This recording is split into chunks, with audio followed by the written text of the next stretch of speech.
Dios me lo bendiga, hermanos y hermanas. Qué bueno que podemos una vez más estar aquí en el Instituto de Formación Cristiana Antioquía. Estamos trabajando las cartas del apóstol Pablo, cartas paulinas, y hoy estamos discutiendo la carta de Pablo a Tito, ¿verdad? Vamos a leer primero los preliminares de esta carta y rápido pasamos al estudio directo de la escritura. Eh,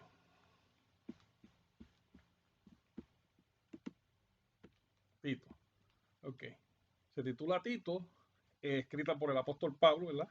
Como también lo dice el- la Biblia, dice Tito, siervo de Dios y apóstol de Jesucristo, conforme a la fe de los escogidos de Dios y al conocimiento de la verdad, que es según la piedad, en la esperanza de la vida eterna, la cual Dios, que no miente, prometió desde antes del principio de los siglos.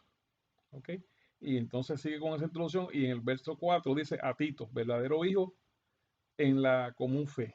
¿Verdad? Tito, que era un hijo espiritual de Pablo y también era un colaborador de Pablo, era un ministro, evangelista, misionero, ¿verdad? Trabajando con el apóstol Pablo. Lugar y fecha de la carta. No se conoce con precisión el lugar donde fue escrita, aunque algunos creen que fue escrita en Nicópolis de Epiro. Se escribió entre el 64 al 67 después de Cristo. El recipiente Tito, ¿verdad? Hijo espiritual y colaborador de Pablo. Temas principales, consejos y exhortaciones acerca de los deberes y las doctrinas ministeriales, con énfasis especial en el mantenimiento de las buenas obras. Se puede subdividir en tres secciones, ¿verdad? En tres secciones. Eh, y la sección 1, son tres capítulos, ¿verdad? Sección 1, que es el capítulo 1, los saludos personales, exhortación e instrucciones sobre la organización de la iglesia y la disciplina de la iglesia. La sección 2, instrucciones apostólicas sobre la ética cristiana, capítulo 2. Y la sección 3, instrucciones adicionales sobre la doctrina de las buenas obras, es el capítulo número 3. ¿Ok? Vamos entonces a pasar a, a la carta. Y dice, y oramos, ¿verdad? Y oramos antes de comenzar con esta parte. Padre, en el nombre poderoso de Jesús, te damos gracias porque tú eres bueno, fiel, verdadero y tu misericordia es por siempre. Padre amado, esta carta que escribió a tu siervo Pablo, a tu siervo Tito, Señor, que sirva también de instrucción a nuestras vidas por medio de tu Espíritu, que nos dé luz y que nos eduque en el conocimiento de nuestro Rey Jesús. Amén y amén. Dice Pablo, siervo de Dios y apóstol de Jesucristo, conforme a la fe de los escogidos de Dios y el conocimiento de la verdad, que es según la piedad, en la esperanza de la vida eterna, la cual Dios, que no miente, prometió desde antes del principio de los siglos. Fíjate, estos versos, aunque son un saludo, pero tienen enseñanza. Primero nos habla de que Dios nos escogió por algo que él vio, no sabemos qué fue. O sea, que no nos escogió al azar, porque Dios no hace acepción de personas. Dios escogió por unos parámetros que Él tiene fijo y que lo sabe Él, ¿verdad? Son misterios. Él sabía, yo entiendo, ¿verdad? Nosotros no lo dice la palabra, pero entendemos que escogió a aquellos que Él sabía desde antes de la fundación del mundo que iban a aceptar a Cristo Jesús como Salvador, que iban a aceptar su regalo y su gracia. Los escogió para llevarlos a esa gracia. El conocimiento de la verdad es según la piedad. O sea que si yo entiendo el misterio de la piedad que se habla en 1 de Timoteo, ¿verdad? Que es como Dios siendo tan grande se hizo pequeño, se hizo uno igual que nosotros para salvarnos. Si yo puedo entender eso, pues entonces voy a reconocer que toda la gloria es de Dios y me voy a humillar a Dios y voy a poder conocer la verdad en humildad, ¿verdad? Y dice, en la esperanza de la vida eterna, o sea, nos habla también de la vida eterna, la doctrina de la vida eterna, de la resurrección, la cual Dios, que no miente, prometió desde antes del principio de los siglos, ¿verdad? Y a su debido tiempo manifestó su palabra por medio de la predicación que me fue encomendada por mano de Dios nuestro Salvador. Ahora aquí habla ya de a quién él envía la carta. A Tito, verdadero hijo, en la común fe, gracia, misericordia y paz de Dios Padre y del Señor Jesucristo, nuestro Salvador. O sea que hasta estos cuatro es una introducción, un saludo, pero que ya vemos que hay enseñanzas ahí, hay doctrinas, ¿verdad? Habla de la selección, de cómo Dios elige, o parte de ello, ¿verdad? Habla de la vida eterna, ¿verdad? Habla de las promesas que Dios nos ha dado y que Dios es fiel, que Dios no miente. Gloria al Señor Jesús. Seguimos entonces en el verso 5. Por esta causa te dejé en Creta, te dejé en Creta, para que corrigieses lo deficiente y establecieses ancianos en cada ciudad, así como yo te mandé. O sea que Tito tenía una encomienda de en esas ciudades, en esa localidad de Creta, él tenía que establecer los líderes de las iglesias. ¿Ve? O sea que las iglesias no estaban a lo loco. Las iglesias que había fundado Pablo tenían una dirección y tenían una doctrina. Eso que eso no era así a lo loco, sino que, y Pablo tenía que tener ayudantes porque él solo no podía estar en todos lados. Y Tito, que había sido educado por él, que era hijo espiritual, que conocía la doctrina, pues Pablo le encarga, ¿verdad? Y en esta carta le está recordando, ¿verdad? Su encomienda. Por esta causa te dejé en Creta, para que corrijas lo deficiente, corregir lo que está mal. Y establecieses ancianos en cada ciudad, así como yo te mandé.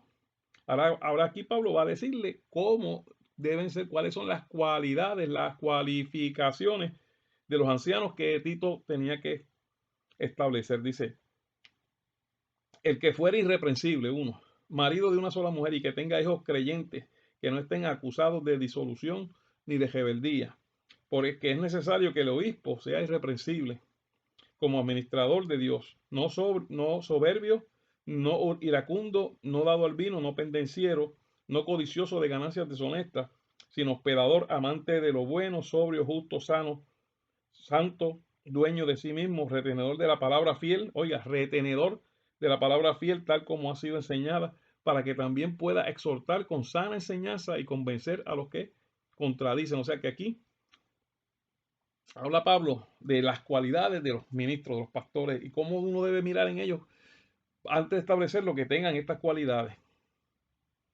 Porque son el ejemplo de la grey, son los que van a dirigir las ovejas. Y si no tiene estas cualidades y es lo contrario, pues si el pastor no es nada de esto, si es un pendenciero, si es un problemático, si, entonces ¿qué van a hacer las ovejas? Pues van a ser imitadores de su pastor. Por lo tanto, es una responsabilidad, ¿verdad? El pastorado, porque entonces yo tengo que modelarle a las ovejas y tengo que modelarle a Cristo. ¿Ok? Dice también, dice el verso,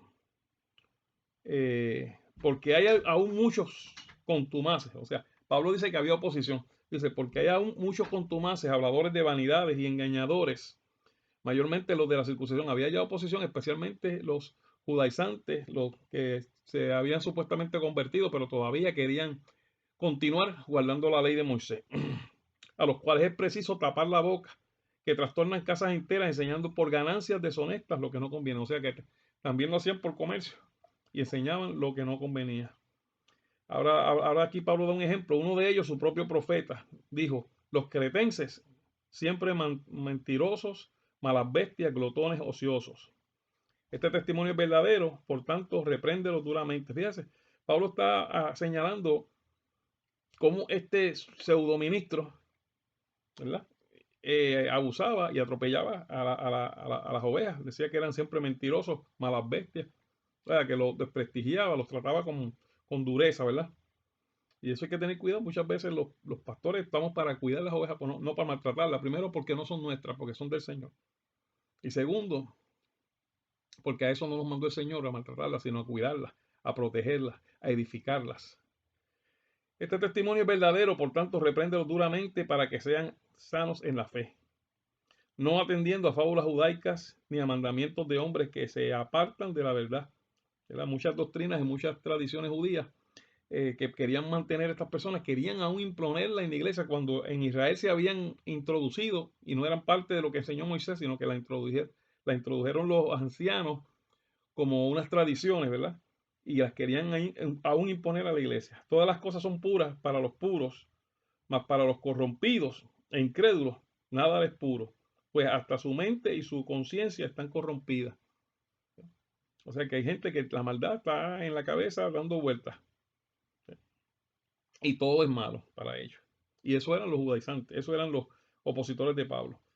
profesando conocer a Dios, pero con los hechos lo niegan, siendo abominables y rebeldes, reprobados en cuanto a toda buena obra, porque no hacían buenas obras. Lo de ellos era señalar, juzgar, pero no daban ofrenda, no daban, no daban, ¿cómo se dice la palabra esta? No le daban una ofrendita a un pobre, no le daban, hay otra palabra, no me sale ahora, pero es como si fuera ofrenda. No le daban eh, ahí se me fue la palabra. Este, bueno, anyway, como si fuera una ofrenda. No le daban, a los pobres no le daban nada. Ok. Ok, vamos entonces al capítulo 2. El capítulo 2. El capítulo 2 que nos dice, pero tú habla lo que está de acuerdo con la sana doctrina. O sea, Pablo exhorta a este joven ministro que hable lo que esté de acuerdo a la sana doctrina. Quiere decir que lo que no está de acuerdo a la sana doctrina no debemos hablarlo, porque es de más, cosas que y distraen, que nos apartan, que nos quitan de la mira, que quitan nuestra vista del llamado, de lo que Dios nos ha mandado a hacer. Que los ancianos, y aquí menciona lo que es parte de la sana doctrina, ¿verdad? Que los ancianos sean sobrios, serios, prudentes, sanos en la fe, en el amor, en la paciencia. Las ancianas asimismo sean reverentes en su porte, no calumniadoras, no esclavas del vino, maestras del bien, que enseñen a las mujeres jóvenes a amar a sus maridos y a sus hijos, a ser prudentes, castas, cuidadosas de su casa, buenas, sujetas a sus maridos, para que la palabra de Dios no sea blasfemada. O sea, nos enseñaban buenas obras. No aquí hay sitios hay iglesias que es increíble, que han hecho que personas se separen y se divorcien. Y eso no está en la Biblia. En la Biblia lo que dice Pablo, lo que enseña en sus cartas es que usted tiene que tener paciencia, porque puede ser que haga salvo a su pareja.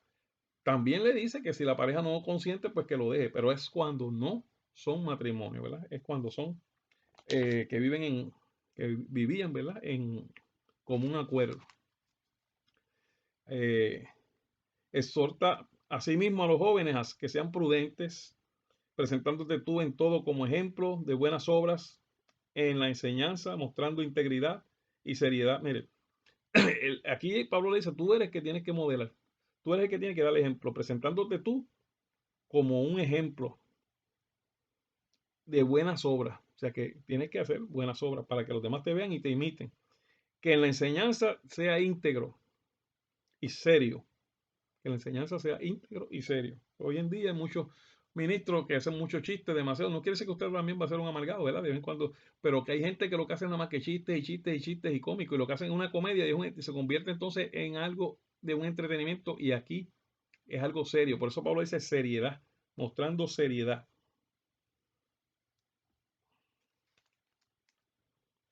Dice, palabra sana, verso 8, palabra sana e irreprochable, de modo que el adversario se avergüence y no tenga nada de malo que decir de vosotros. Exhorta a los siervos a que se sujeten a sus amos, que agraden en todo, que no sean respondones, ¿verdad? A los siervos, porque en este tiempo pues había una esclavitud establecida allá y había que vivir con eso, ¿verdad? Entonces, porque eran las leyes establecidas en los sitios. Entonces se le pedía a los siervos que la condición que estaban, pues tenían que hacer lo que le agradaba a Dios, ¿verdad? No defraudando, sino mostrándose fieles en todo, para que en todo adorne la doctrina de Dios, nuestro Salvador, para que den testimonio. Porque la gracia de Dios se ha manifestado para salvación a todos los hombres, enseñándonos que renunciando a la impiedad y a los deseos mundanos, vivamos en este siglo sobria, justa y piadosamente, aguardando la esperanza bienaventurada y manifestación gloriosa de nuestro Salvador, Dios y Salvador Jesucristo, quien se dio a sí mismo por nosotros para redimirnos de toda iniquidad y purificar para sí un pueblo propio, celoso de buenas obras. O sea que las buenas obras es un testimonio del que el Espíritu Santo está haciendo la obra en nosotros, nos está cambiando, nos está transformando, ¿verdad? Es necesario que demos fruto.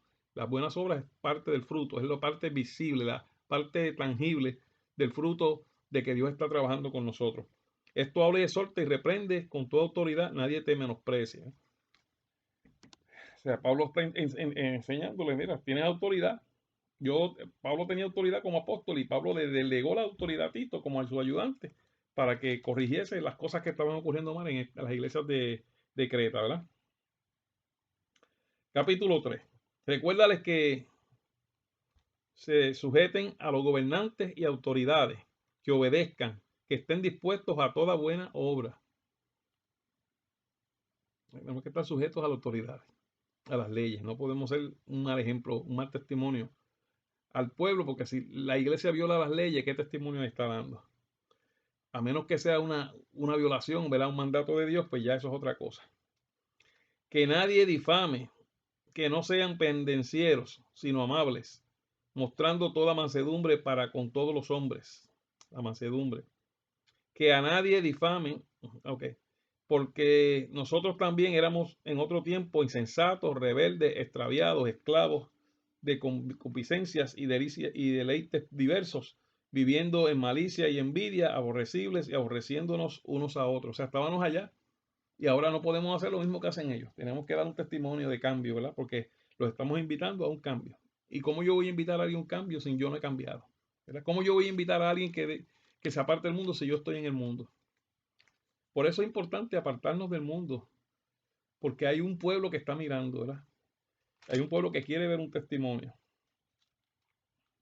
Pero cuando se manifestó la bondad de Dios, nuestro Salvador, y su amor para con los hombres, nos salvó no por obras de justicia que nosotros hubiéramos hecho, sino por su misericordia, por el lavamiento de la regeneración y por la renovación del Espíritu. O sea que Dios nos salvó por gracia, por misericordia, y a través de un proceso que está aquí en los versos, sí, el verso 5 dice, nos salvó no por obras de justicia que nosotros hubiésemos hecho, sino por su misericordia, por el lavamiento de la regeneración. Nos regeneró, nuestro espíritu fue hecho nuevo, fue regenerado, fue vuelto a crear, ¿verdad?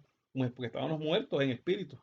Y por la renovación del espíritu nos renovó, nos dio un espíritu nuevo, nos regeneró y nos dio un espíritu nuevo. ¿Ok? Al cual derramó en nosotros abundantemente por Jesucristo nuestro Señor, para que justificados por su gracia viniésemos a ser herederos conforme a la esperanza de la vida eterna, ¿verdad? Hay una esperanza, hay un premio, hay un lugar hacia donde vamos, no estamos guiando, no estamos navegando a lo loco, no estamos naufragados, tenemos un objetivo y es llegar a la vida eterna con Dios y con el Padre Celestial, con Jesucristo y con el Padre Celestial. Palabra fiel es esta y en estas cosas quiero que insistas con firmeza, que tenemos que insistir. Muchas veces los pastores repetimos mucho lo mismo y es esto, que Dios insiste porque es que hay una dirección, hay un propósito y tenemos que insistir porque lamentablemente las ovejas tienden a buscar salirse del camino en todo momento, buscando lo fácil, buscando lo que les gusta, pero hay un camino que es el que nos lleva a la salvación, que es el que caminó Jesucristo. Para que los que creen en Dios procuren ocuparse en buenas obras. Estas cosas son buenas y útiles a los hombres, porque nos mantienen ocupados, nos mantienen aprendiendo del Señor y caminando con el Señor. Pero evita las cuestiones necias y genealogías y contenciones y discusiones acerca de la ley, porque son vanas y sin provecho. Al hombre que cause división después de una y otras amonestaciones, deséchalo. El que causa división y tú lo amonestas y no se corrige, es que ya tú sabes que es un agente del enemigo. Por eso Pablo le dice, sácalo, deséchalo, porque va a dividir la iglesia. Y el que divide está en pecado. Y el que divide es dirigido por el enemigo, que es el que quiere dividir la iglesia.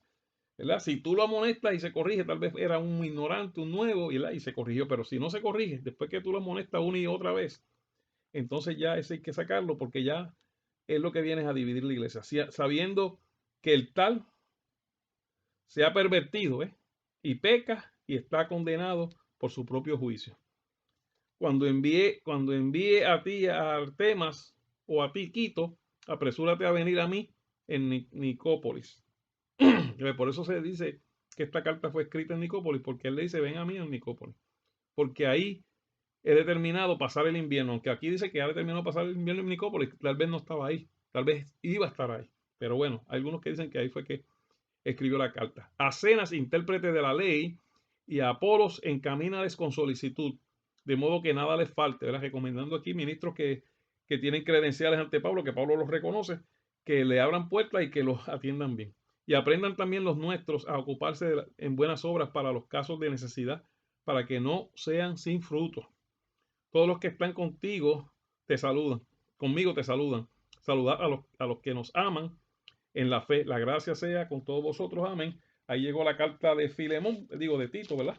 La carta de Tito, que es una carta también pastoral, porque está instrucciones a un pastor, a un ministro, a un supervisor, de cómo debe establecer las iglesias. Así que oramos y hasta aquí llegó esta parte. Padre, en el nombre poderoso de Jesús, te damos gracias por esta enseñanza. Permite que tu Espíritu Santo nos dé luz aún más profunda y que podamos aplicarla a nuestra vida espiritual y a nuestros ministerios. En el nombre de Jesús, gracias. Amén y amén. Dios me los bendiga y hasta la próxima lección.